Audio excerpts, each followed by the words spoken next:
So here's the crazy thing about this, because I still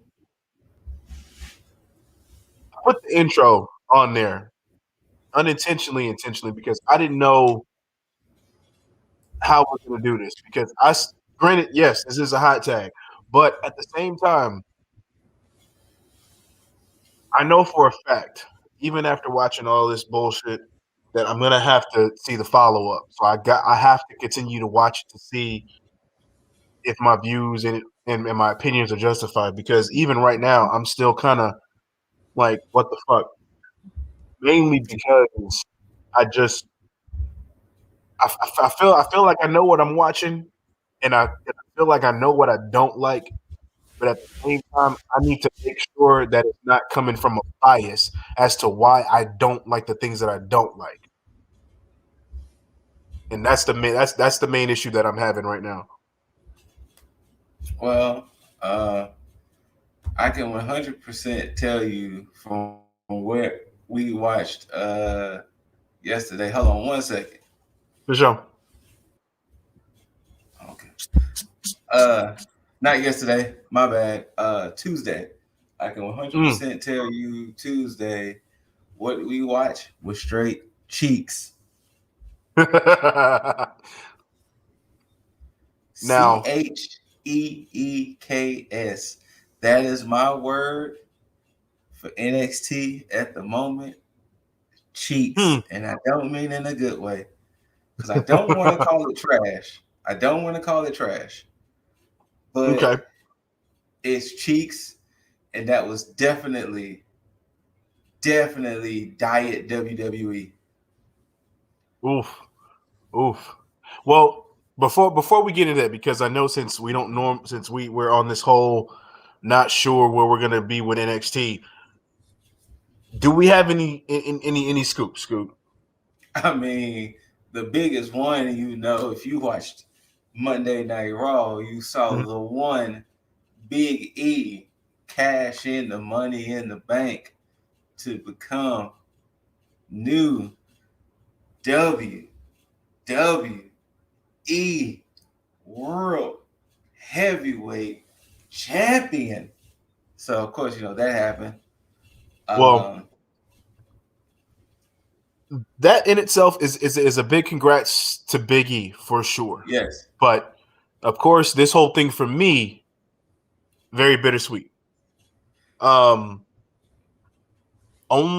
because it feels premature, and I say that based on the preconceived notions that we've had even leading up to even this point.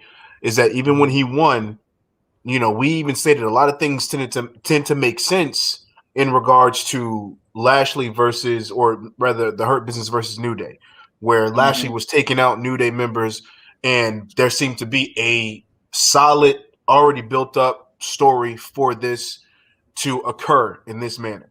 And of course, everybody's talking about the whole idea of it, is it, in response to AEW and, All Out and CM Punk, Adam Cole, Bryan Danielson, all this and that. And of course, the articles and everything came out, the fact that, WWE said that they're, combating the NFL. Be that as it may, it's very hard for me, and I'm only going to speak for myself in this instance, it's hard for me to believe that it's just a response to the NFL. Because as a fan of WWE, as somebody who's watched WWE Raw religiously, up until a certain point, of course, but they've always been on Mondays. There has never been, a big show throughout a football season where it's like, oh shit, we got to do this, because of NFL. It's never been like that. There have been trash shows on Monday Night Football to combat Monday Night Football on a number of occasions. So that's hard for me to take at face value. Now, I can 1,000% agree with you on that. Now, one of the main problems that I have is that because Big E does desperately deserve this title win, for me, it pisses me off because it muddles him because like he's almost used, in a sense, because there's too many things that's leading up to the fact of being like, okay, well, this is why they did this. This is why I see that they did this as a retaliation. Mainly because one, it was tweeted. There was no surprise that when's the last time you seen somebody tweet about, oh, I'm gonna cash in my money in the bank? That's what made me at first think that this was all just Big E trolling. Mm-hmm. And then, to actually, because I will say this, those bastards got me because I did watch most of Raw to see if it was going to happen. Like, I think I watched, like, what, an hour and a half, the last hour and a half, roughly. Mm-hmm. So I was like, one, you bastards got me. So kudos to you getting me to watch Monday Night Raw. But to see that there was an in-ring promo with Big E there, then I was like, oh, maybe he's going to cash in for sure because they fast-tracked the Randy Orton and Lashley match to Monday instead of at Extreme Rules when it was initially announced. So that's why I was like, And then the fact that it legit happened and it was like, oh, okay then. Yeah. And now the reason I'm still gonna be behind Big E on this sense, and as far as WWE for making a decision to pull the trigger on him having the title, I need to see where they go with this first because one of the main things about it is that it didn't boost the ratings too much, and that's where my fear lies in for Big E because if they feel like he didn't push the needle, they may fast track that title off of him just as fast as they fast tracked it on him. And that's good. So that's what I'm worried about. So it's at the same, it's just like the whole NXT 2.0 thing. It's more of a waiting to kind of see what happens because NXT 2.0 did some fuck shit as well. And we'll get into that for those of you who don't readily understand certain things. But we'll get into that also. But what else we got, Scoot? Unless you got anything else on the Big E front. No. I mean, I was just happy that it happened. That it wasn't a wasted cash in or anything. So I was just happy that it happened. And then also kudos to Bobby having a great title run, a dominant title run. So definitely kudos to Bobby, and hopefully this is not his last title run. No, not at all. Pete Dunne has officially signed a new 3-year deal. Mm-hmm. So that's official. So Pete Dunne is here to stay for a little bit longer.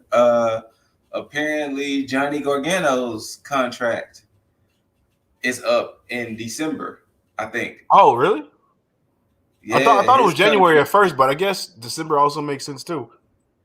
I think it's December. Okay. It might be January. But apparently it's word that they're going to start doing negotiations with Johnny. So I think the plan is to try to keep Johnny around. But once again, we'll see. Yeah. So that's really all it. Let's go ahead and talk about whatever the hell we watched Tuesday night, because it was once again the key word of the day, cheeks. And not in a good way. I went back and forth with the whole set. Because there's a part of me that likes the layout because it kind of reminds me of what was it? The WCW show that was always on Saturday, like Saturday night. Why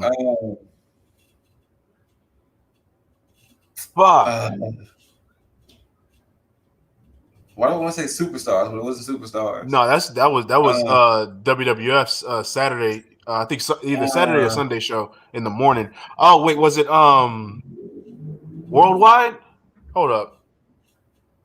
It was some simple ass name. Hold on, because it's gonna bug me if I don't. Yeah. WCW World. Uh, duh, duh, duh, duh, duh.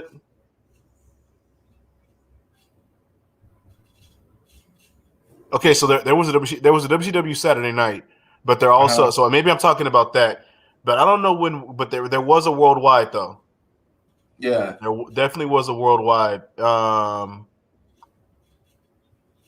But it doesn't tell me. Fuck it, it's one of those two. Damn it! But now we know it exists. Either way, um, yeah. But the set was cool. I didn't like how fucking bright it was. And that's what Ashley kept saying. She kept saying she thought it was too bright. Yeah, because there's something about the ambiance that the previous iterations of NXT has had, to where Mm-hmm. maybe you don't need to see everybody that's in there. Right. Let me focus on what's going on in the ring, and I think that's the one thing about like Vince and possibly Kevin Dunn, since he's like the main producer of everything, is the fact that they want a certain aesthetic, like to basically like they in a way they focus on numbers and they want to show what's going on rather than what the show is all about. And Triple H and everybody else that worked on his team, focused more on what was going on in the ring. Same thing as, old school WCW. They tended to focus on more of the in-ring stuff, i.e., the very beginning of the show where they got you locked in with the cruiserweights and anybody that was focused on the television title and so on and so forth. It's just a different thing, and I hate that the way that this whole show started just felt like after the promos, the promos for the main for what should have been the main event is I was like, all right, cool, because that's how it started with Ciampa, Dunn, O'Reilly, Knight all having their own promos, and I was like, cool. Yeah. And then you get Braun Breaker, who interrupts LA Knight, which stupid fucking name. The whole time I could not get over that name. Like, sorry, excuse me. Yeah, because that's how I felt watching NXT. Sorry, guys. So this is the weird thing about Braun Breaker here. Mm-hmm. What was wrong with him being a Steiner? Nothing. And I just found out today that it was reported that commentary was told not to talk or reference anything about his lineage. Which is crazy because but I also start having my whole conspiracy theorist hat on, but I've been having that on since fucking Monday. But my thing is, what I think they're going to do is I think they're going to have him, be Braun Breaker throughout this whole NXT run. Then the moment that they move him to the main roster, then they're going to start talking about him being a Steiner. And so that he may end up going by Rex Steiner, which is a better fucking name than fucking Braun Breaker. But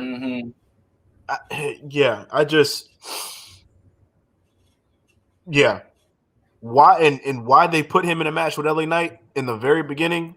Yeah, I don't know. That was the other weird thing. It was like, I was like, when I watched all that, I was like, I didn't think that was going to lead to a match. Like, I thought it was just Braun introducing himself type of thing, but not the fact that it led to a match. And it was like, LA Knight has a fatal 4-way championship match later on. Why is this happening? Yeah. But hey, I mean, and they gave him the win. And then he won. Clean. This made it even more. The fact that he won. And that in itself is, I mean, of course, to me, that was like a key, like first like arrowhead moment right there. I was like, yep, this is the direction they're going. This is what they're trying to do.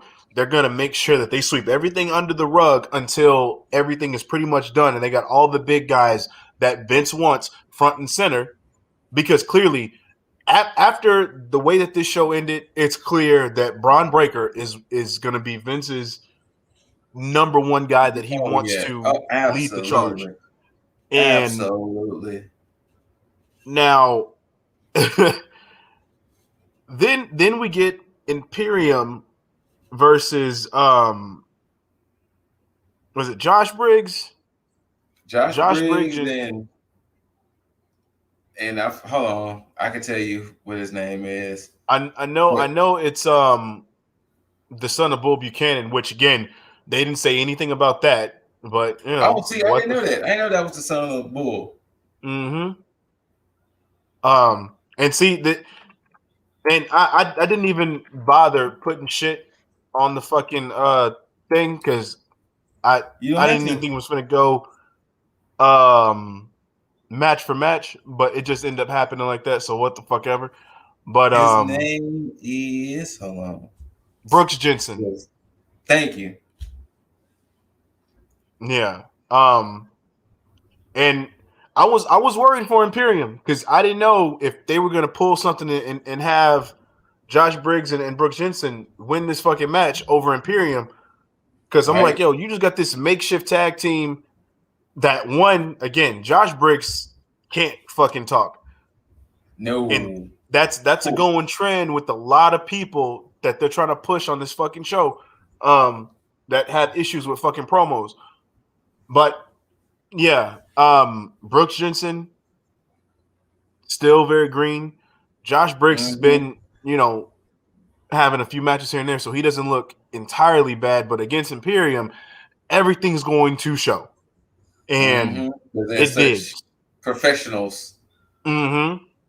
And if you can't keep up with them, then you go. Well, I mean that's not to say a bad thing against them, but I mean if you Nah, can't keep up with them, it's going to show. it That's the is. point I'm trying to make. Um. So yeah, Imperium won, and I'm happy about that because they're not squashing everybody. Yeah. But then we get a bittersweet deal with with B Fab and Katrina Cortez. Yeah. Now of course the beginning promo when Hit Row was beefing up B Fab, good. You can't you Nah. can't you can't go wrong with Hit Row. Any one of their promos, any one of their segments, vignettes, whatever, fire Yeah. all the time. But this match, and it's funny because as I was watching and I was looking at um Katrina Cortez, and I was like, oh, this may not go as well as I think it may go. And sure enough, it did not. And it's mainly because I feel like there was no chemistry. I honestly think that's what it was. I think they chose the wrong opponent for BFAB. Yeah. And Especially I with don't Katrina being such a luchador and all of that. mhm. Now They have because I chose don't think the I've wrong seen her opponent. before either. Yeah, you have. She helped out who was it? Was it Kalisto? No. Oh, that's her? Was it Huh. Kalisto? When That's the only Andrade was person I can beefing with it? yeah, that's the only person I can think of. But yeah, I Yeah. didn't realize that was her. And there was a part of me that was like, "Yo, is that?" But I was like, "Nah, she looked Yeah, completely that was her. different." They just changed her name because it was originally Catalina something. Gotcha. Okay. Yeah. Yeah. Okay. Yeah. Yeah. No. Then yeah, definitely. There's definitely zero chemistry, and I don't want. And see, this is gonna sound bad, but it's like you let a lot of people go, and Mercedes Martinez was one of those people. But Mercedes Martinez was a good will to have because she's also very good enhancement talent. And Mm-hmm. that would have been somebody that you could have put in the ring with B Fab to help put her over. Yes, because they would have been. She's a good enhancer. You're right. Mm-hmm. So it's like you keep this person, but then you let this other person go. So it's like nothing against Katrina Cortez, but as far as this role, not so much. Yeah. But yeah, the BFAB went over with was it that net breaker? Mm-hmm. Okay, so I it was remember it the was first it thing was I said something. was, I remember the first thing I said was, "Huh, is that really gonna be her finisher?" There's like because it's almost like a rude awakening. Yeah, in a way. So, and I don't know because I feel like if she has an opponent that's a lot shorter than her, it's not gonna it's come gonna off look as awkward. well. Yeah. Mm-hmm. So, but her going against Elektra Lopez may actually work in this sense, which Yes. is what I'm hoping for. Um, who then, of course, came out with Legado del Fantasma after the match was over with. Mm-hmm. And they traded barbs back and forth for a bit, and then it I believe what Electra was held back by Santos. Santos, yeah. Yeah, so that's pretty much where that kind of ended. So they're still holding this off. I don't know if they're still going to do like the whole 8-man intergender tag match. I don't know if I I want see to see it. that. I don't know if I want to either, but I feel like it's going to happen. At some Mm, point, all of Hit Row has to be in a match. yeah. Which that would be weird if they try to book that shit for like war games. Mm, I And would hope not. yeah, me Like that's going neither. to be a Yeah, me long too. ass feud. Because even at that, and thinking about it from this perspective, it's hard thinking about the whole entrance portion of that because Mm-hmm. then you're gonna have to have the women come out last. Yeah, you're going to have to. So yeah, I wouldn't go with that. But then we get one of probably the worst promo and segment of the night for me. Carmelo Okay. Hayes and Trick Williams having their little promo segment, Yo, which I'm not gonna lie. I'm not gonna lie. The whole time, Ashley and I was sitting here watching this, and we was just like, "What is happening?" Because the first things first was, who is this dude that's now randomly with Carmelo? Then they get to talking, and it seemed like the promo stopped and started a few times. yes, thank you. It was like, wait, was it supposed to end there? And y'all just kept going. And then, of course, Trick Williams, my man, started saying he's bout it. And it was like, sir, where are we? Like, what year we in? Okay, okay. Bam! Speaking We are sadly in the somebody year who's about it. 2021. Speaking of somebody who's bout it, Oh, Jaeger Bombastic. yeah. My man started saying bout it, and he kept saying it. mm, Like, okay. Wait, who about it? That whole Trick Williams and Carmelo Hayes promo. Oh, that. Yeah. That yeah. was a Then the funny thing is that Trick went on to say because when Carmelo shoots, he doesn't miss, and then he paused, and I was like, oh, this dude forgot what he's supposed to say. And then he said, when Carmelo shoots, he doesn't miss. And then he paused for like a split second again and then kept going. He's like, but I got a bone to pick with you. I'm like, Yeah.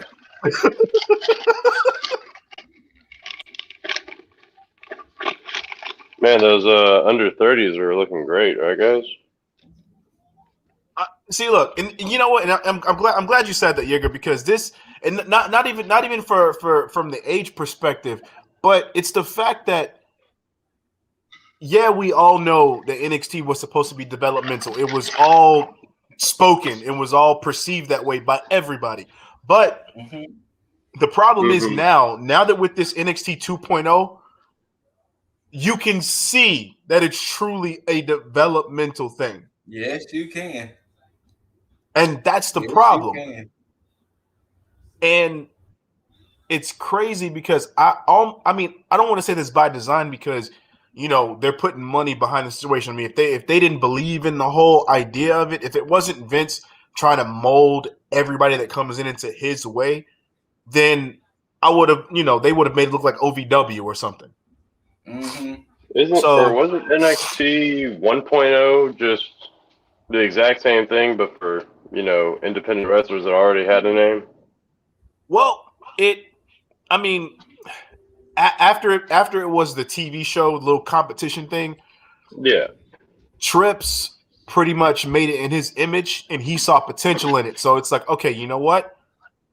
Let me see if I could bring these guys in, because I can tell that what he wanted to do was to bring guys in that people already were familiar with within the indies to get new eyes on WWE, which makes sense because which when you brought up that point, I did say to Ashley at some point, shouldn't this be 3.0? Yeah. Well, I mean, oh yeah, you're absolutely right. It should. This should be 3.0, not 2.0. Mm-hmm. Absolutely. Absolutely. I guess we're just forgetting about that whole game show. Well, that's that whole Vince and his Four Horsemen's mentality. You've seen something prior to all of this, yet they try to make it seem as though none of that shit ever existed. Mm-hmm. Yeah. So in their mind, the first iteration of NXT to them was the fucking competition show. Mm-hmm. It's almost like how they rebooted Halloween and went from Halloween 1 to, was it 2018? The new one? Yeah. Yeah, but then fuck everything that happened. Yeah, but then they brought back Judi Dench. Yeah, but it's no, I'm sorry, not Judi Dench. What the fuck? You know what I'm talking about. Mm-hmm. Jamie Lee Curtis. Thank you. Yeah, but that's the thing, is that they made it seem as though none of the other movies existed, which is what Vince and his Four Horsemen are doing with this NXT. Mm-hmm. And so with that, of course, they're doing that slow burn. They're because everybody knows what the agenda is. But instead of being like, you know what, hey, we're gonna show you that we got you, they decide to do some fuck shit along the way. Fuck shit ain't even a word. It may not be not strong enough for this situation, but it still feels like, again, it's off the rails and not without any direction. And case in point with Carmelo Hayes. After this whole situation, I don't know if he's a heel or a face, because even after the whole debacle of their promo, they left the ring. Duke Hudson comes out, looks at them. Carmelo lets him go. Then Trick's like, no, this is what I'm talking about. We got to stop being humble. Got to stop people doing that. They go in, and they're supposed to be faces, and they jump a hill. Well, you predicted this, a.k.a. Prince of Predictions. You predicted that Carmelo was going to steer in this route. Because you said, remember doing his promo with Odyssey Jones, that you said that it sounded heelish. So True you enough. predicted it then that he was going to go in this route. Now, granted, I assumed he was going to do that shit during their match. Yeah. True. Mm-hmm. I just think they missed the mark when they were supposed to do it. He did it during a blase promo. Yeah, basically. Sure. I agree. I can agree with that. And you said it. And then we go to a fucking backstage segment with Gigi Dolan and JC Jane talking to Mandy Rose, saying that, oh, this is a good look for you, this here, blah blah blah, change, all this other bullshit. And then we get a tag team rematch between. Okay, hold on a second.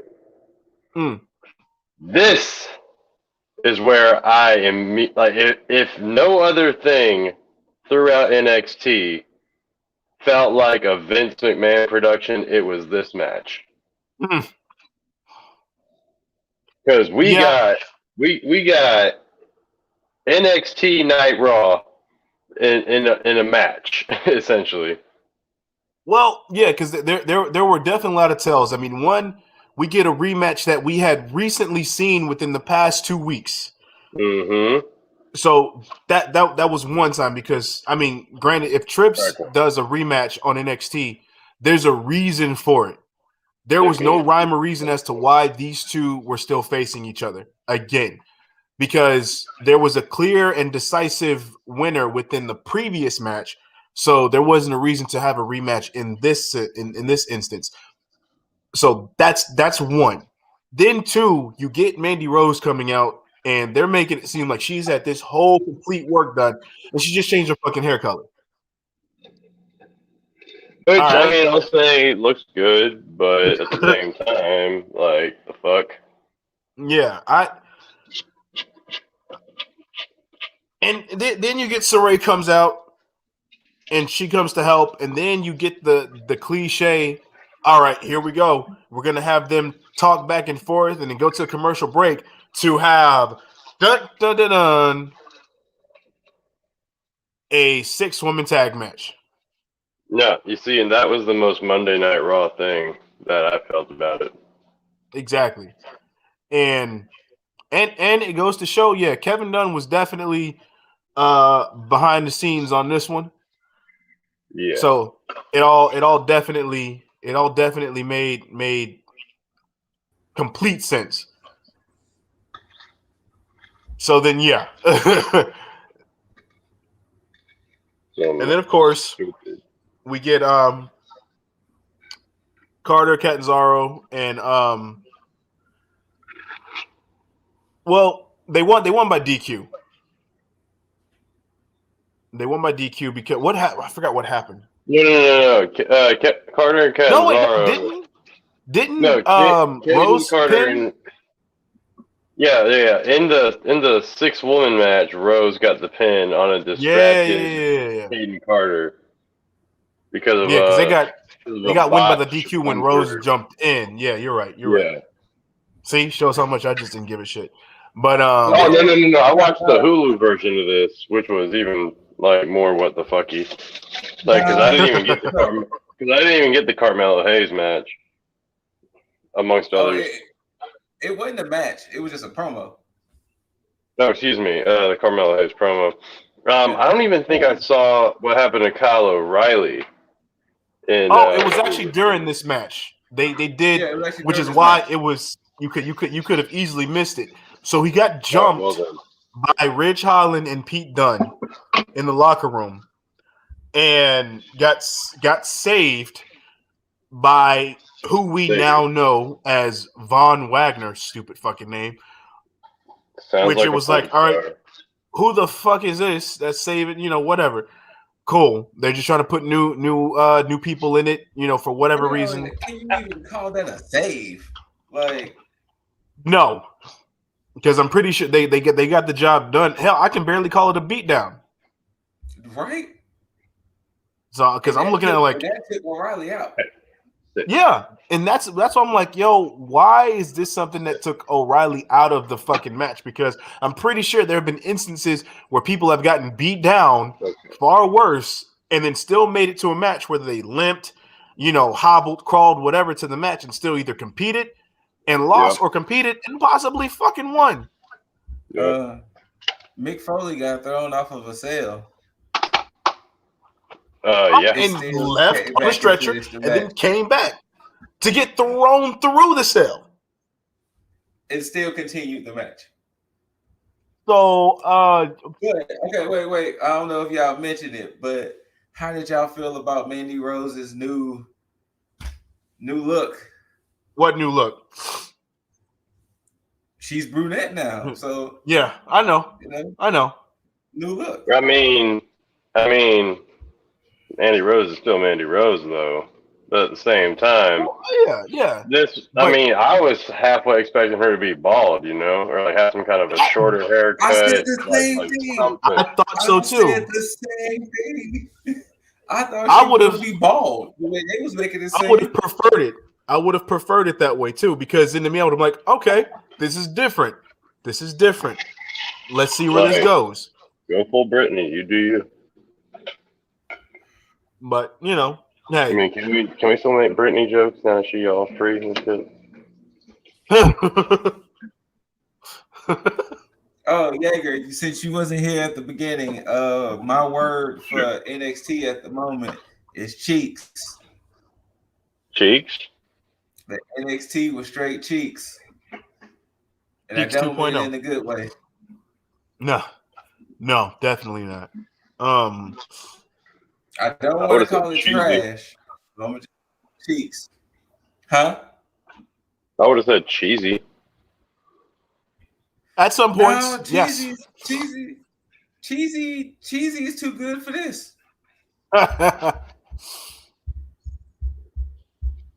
Yeah. Yeah, it just there's a lot of it that just felt like, why is this? There we go. That's what it. Why is this happening? Why is this happening? Mm-hmm. There we go. Because And- Vince is trying to blend. Since you watched it on Hulu, you did get the LA Knight and Braun Breaker match, right? Yeah. You Hold on. did get Sorry, Imperium Cookie. versus. You did I did not get Imperium. versus Josh Briggs and Brooke Jensen. I did not get that. Okay. Let's You see. did I get went B-Fab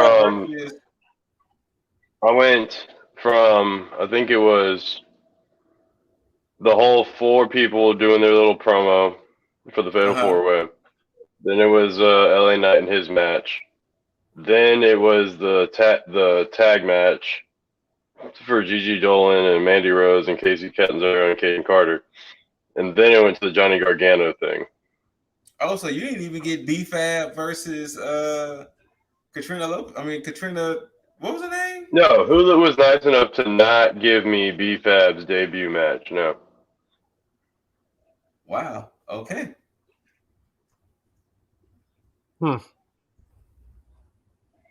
And since I recently re-upped my subscription to Sling, we had decided to get rid of the recording of NXT for this week. No, they knew it was going to be trash. Probably. Or cheeks. We got cheeks. Yeah, I don't want to call it It wasn't trash. full on. It wasn't full on trash yet. I'll say yet.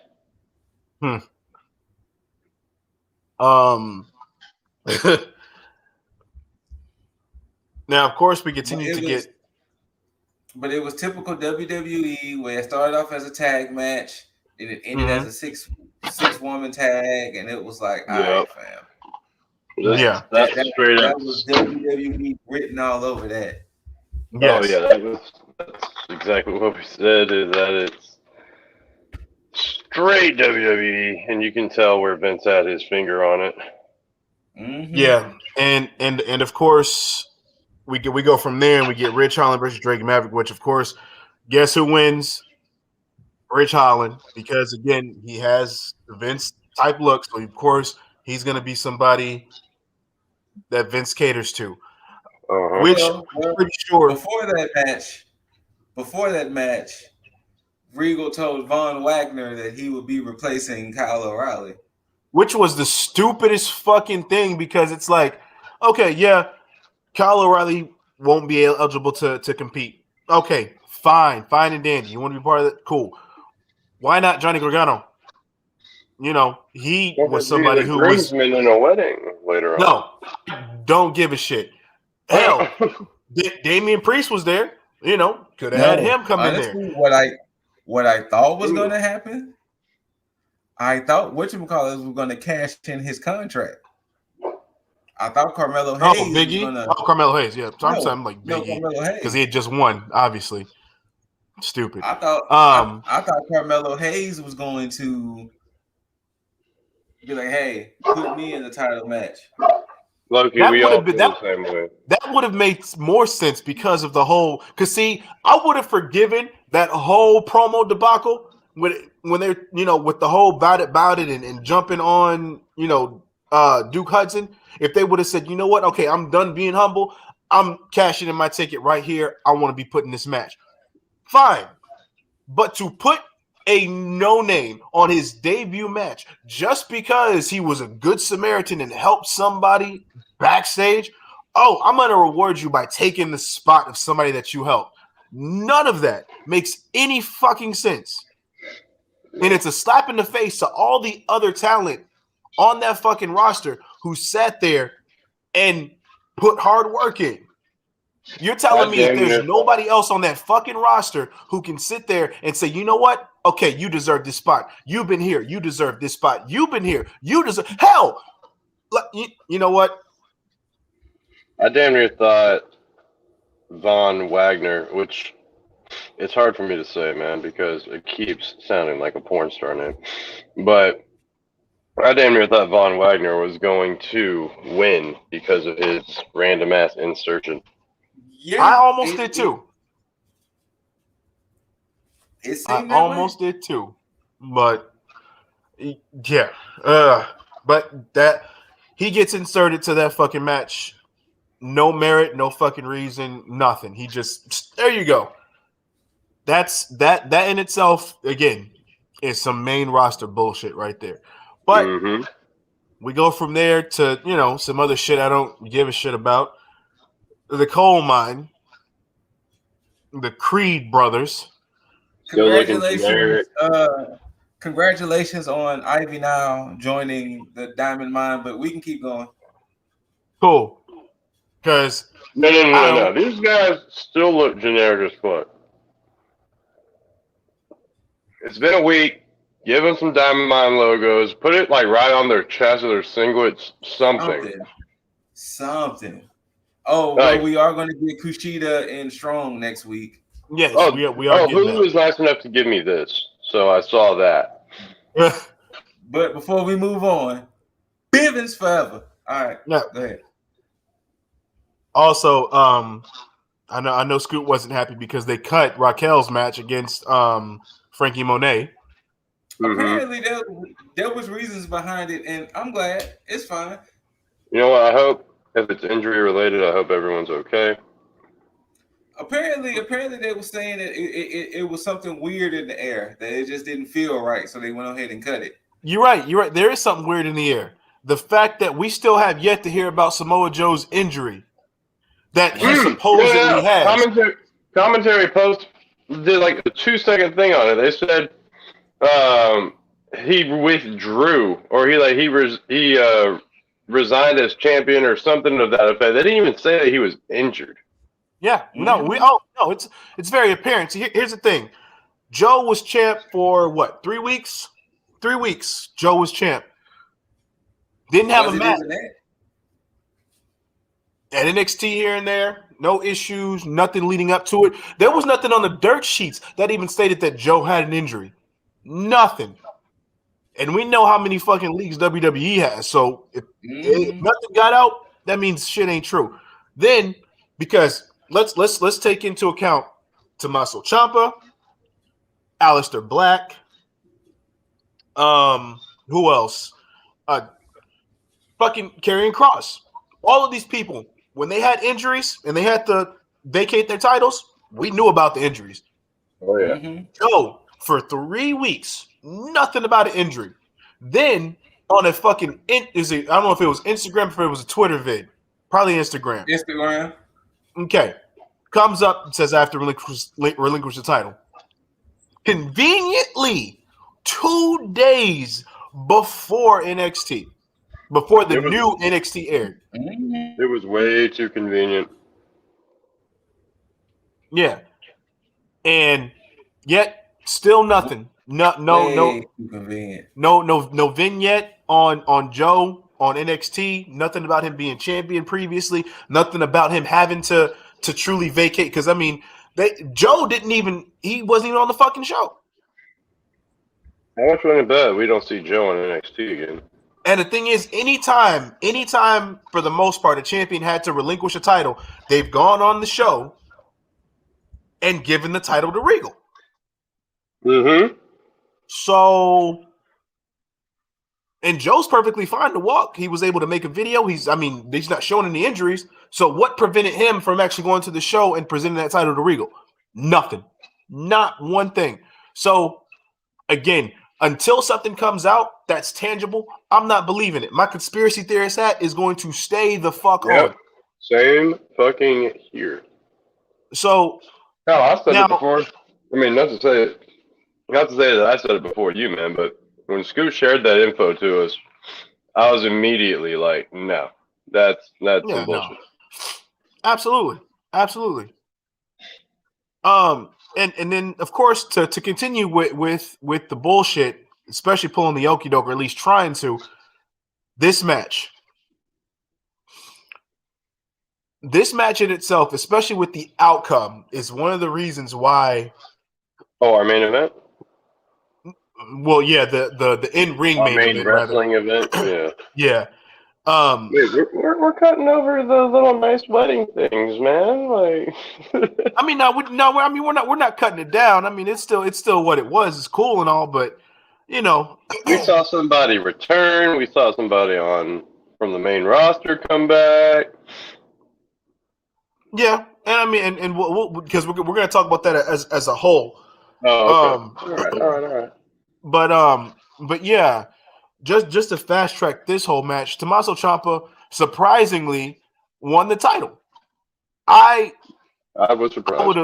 I would have put money on LA Knight winning the title, of course, because he seems to be the most credible, the one person that's being there, the one person being there long enough to usher in the new era of NXT, because he does look somebody who belongs on the main roster, which, by the way, I feel like this may be him possibly going to the main roster. Maybe. Because I don't know what else you would do with him unless you're going to feud him with Ciampa for that title. But that's not going to happen, judging by how the show ended. But we'll get to that as well. But yeah, I feel that this is more of a shoe-in to put the title on Ciampa, because it's, hey, again, you know what we're going to do, but we don't want to outright just say, hey, we're trying to fuck everybody that loves the previous, the Triple H NXT. So we want to go ahead and give you what you want so we can watch you cry. See your faces When we use one of our pre-made guys to take out one of your established guys. And to me, that in itself is going to be a big fuck you when it happens, because it's going to be some bullshit. I agree. And I hate that, because I feel like Ciampa deserves so much better. Now, they could prove me wrong. They could definitely prove me wrong, and they can make this a credible run for him and send him off nicely. But I honestly, judging by everything that I've seen from this past weekend up to this point now, I don't trust anything under the WWE umbrella as far as creative. So yeah, I'd rather see what the fuck happens. It's gonna be hard to trust anything they got. Yeah, absolutely. 100%. Now, of course, throughout the course of the show, they did talk about, we had segments in regards to, the index wedding. We had the whole weird shit with Damian Priest showing up. And he was there to get lit, apparently. He was, but they talked about the whole open bar thing threw me off, because it's like Cameron Grimes just literally pulled off 2 champagne glasses and handed it to him like, yeah, open bar all night, and then we never saw Priest again. He went to the bar. But yeah, it was what it was. Austin Theory came back, which I was happy. Of course, for Scoot, I don't know what's going on with my technology today, y'all. It's the NXT 2.0 shit. Apparently. It doesn't work when we talk about AEW. Yeah, right. You're right. It would be funny if it didn't. It would be fucking hilarious. But yeah. So we get the index wedding. We get a whole bunch of shenanigans. This was probably the biggest wedding I've seen on wrestling TV because we actually had people attending the fucking wedding as far as the roster goes. So it was definitely set up the way that it was meant, but which I'm pretty sure it was more so meant for that whole bit where Loomis had opened his jacket to show his hatchet. What the fuck was that about? Yeah, I don't know why anybody would have object, because I mean everybody was all happy for them, so it just that whole thing didn't make sense, but whatever. I mean, it felt like that whole "So I Married an Axe Murderer" vibes. Basically, that's a throwback movie for you youngins out there. Now, of course, the main thing outside of Dex and Indy, officially getting kayfabe married, Loomis spoke. Yeah. Loomis said, "I do." Now, I don't know how I'm supposed to feel because with the whole NXT 2.0, like, is Loomis going to go on like the whole Kane thing and start talking more because this whole new iteration? Because if you're getting new eyes to this and this is supposed to be a new era, nobody's invested in Dexter not speaking unless like you have dedicated fans that are truly going to follow this, which of course, judging by the landscape, there's a lot of fans of the previous NXT who doesn't give a shit about NXT 2.0. Yeah. I was surprised they got, well, shout out to them for having a bigger performance center, but at the same time, I was surprised they got that many people in that little performance center. Now, I was under the impression that there were a lot of plants there because the way that they were reacting to a lot of things, it seemed so orchestrated. But then I found out that what it was that the timekeeper was basically telling people what to chant at certain times. So I got my answer as to why that shit was off to me. Because I was just like, none of this, like, it just, most of this sounds, now, later on during the show, it felt more organic. But during the beginning of it, it was like, all right, what the fuck is going on? You had two people behind the announce team just dancing with the song for the new theme song for NXT. And like, that gave me plant vibes. Like, as soon as I saw that, I was like, are they telling people to like dance, or like are they getting like just groove with the music for a second? Like, I don't. It felt like awkward. Feel good listening to this Wale song. Yeah, because he likes wrestling too. That's basically what it was. Which shout out to Wale. I mean, I wish you would have. I wish you wouldn't have done it, but I mean, I get it, man. WWE is doing a lot of good for you, but I know you're a wrestling fan. Wale. We're gonna see Wale at NXT now. We need to see Wale at AEW instead of seeing him on SmackDown. I agree. But I get it. I understand, man. But regardless, Index, kayfabe married, Dexter spoke. That was pretty much that. No real shenanigans in this. I was heavily expecting shenanigans. Yeah. I didn't know what to expect, but I didn't expect what we got. Yeah. Which was Scoot was calling that. He was calling that as well. But I was surprised once we seen Austin come in the very beginning. I was like, oh, well, I guess we're not getting any shit with Austin. But, yeah. And then we get the end spot where Tommaso and fucking Braun Breaker have a nice gentlemanly face-off, and then the stare down at the title from Braun, and then Tommaso noticing that, and then we basically getting, now our future feud, or rather a premonition of who's going to be taking the title off of Ciampa. This man won one match One match, and he already thinking he already champion material. Well, One shit. I match. mean, if he looked at Von Wagner getting into a championship match just by helping True. somebody out, then I know that he probably was like, "Well, I beat somebody that was in that match, so I know I'm a shoe-in." Yeah. So yeah, I'm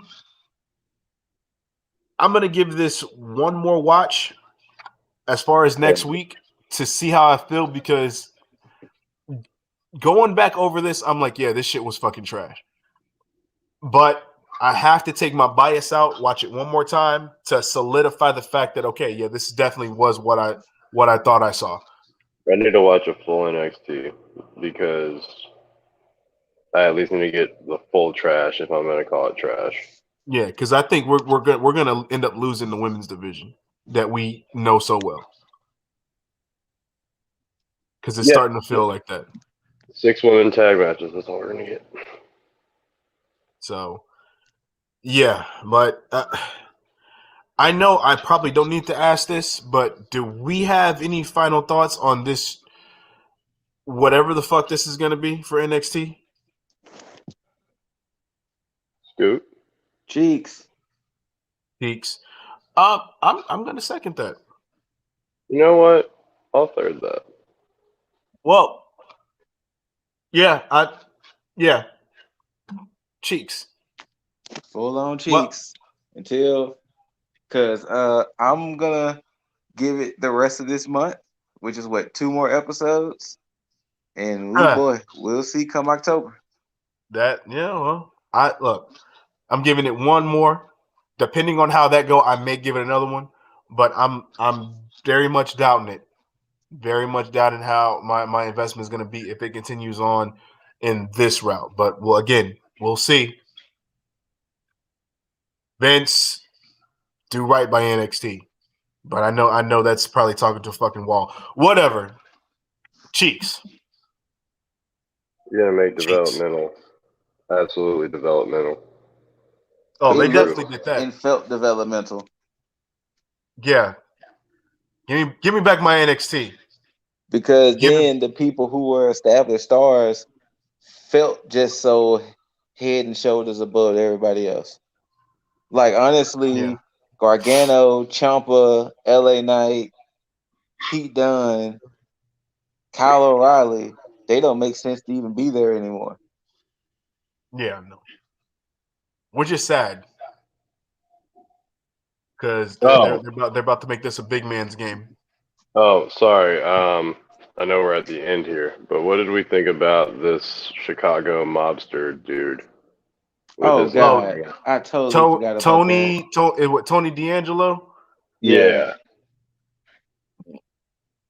I groaned that whole promo. I was like, oh no. Felt like he was a remnant from Full-Blooded Italians. Yes. Like he should have left with Nunzio. I was just sitting there like, oh no, they doing this. So, which again, my family's in waste management. I was like, oh, okay. I mean, look, kudos to try to showcase a new star. I'll always be behind something like that. But the type of superstar that you're pushing is, again, classic Vince McMahon, over the top, stereotypical heel. Yep. And almost guaranteed he gets that old Italian gangster movie music. Oh, you know he is. Oh, and especially with the timing of this new Sopranos prequel series that's supposedly coming out soon. You know he's about to get it. I don't know. I'm at a loss for words. So, you know what? Fuck you, Vince.